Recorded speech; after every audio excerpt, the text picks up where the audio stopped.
There's one account most people don't think about until they suddenly can't get into it: Gmail. And when access disappears, you may quickly realize just how much depends on that one account.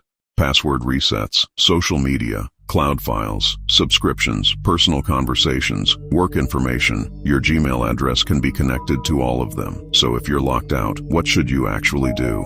Before we get into the recovery process, if you want to learn more about Gmail recovery, account security, or related services, visit our website through the link in the description. You can also check the pinned comment for professional assistance and submit a request if you need more information. Now, there isn't one single reason someone might lose access to Gmail. Maybe you simply forgot your password. Maybe you've lost access to an old phone number. Perhaps your recovery email is no longer available. Or maybe something more serious happened and someone changed your account information. The first thing you need to determine is which situation you're dealing with. If you still have access to one of your recovery options, use Google's official account recovery process and follow the instructions carefully. Don't rush through it. Provide accurate information and use the recovery options that genuinely belong to you. But what if you don't have access to your old phone number or recovery email anymore? That's where many people make a mistake. They start searching for random websites or people promising a secret way around Google's security. Be careful.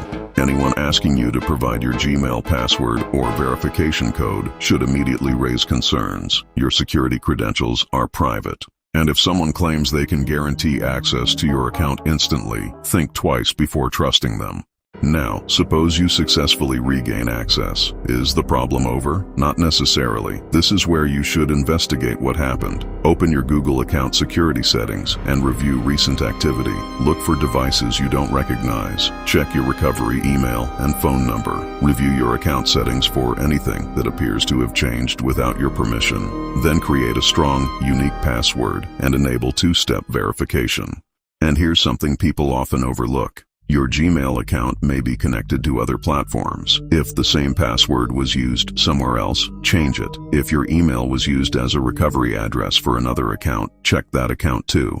One compromised email account can potentially create a much bigger security problem if you don't secure everything connected to it. You can also make recovery easier in the future by keeping your recovery information current. Don't wait until you're locked out to discover that your recovery phone number belongs to a device you haven't used in years. Check it now. And if you're currently struggling with Gmail recovery, remember that legitimate recovery should be based on verifying that you are the account owner, not on bypassing Google's security. If you want additional information about Gmail recovery, account security, or related services, visit our website through the link in the description. You can also check the pinned comment for professional assistance and submit a request explaining what you're dealing with. Now, here's something I'd like you to think about. If you lost access to your Gmail account tonight, would your recovery information still work? If you're not sure, that's probably something worth checking today, because Gmail isn't just an inbox. For many people, it's the gateway to their entire digital life.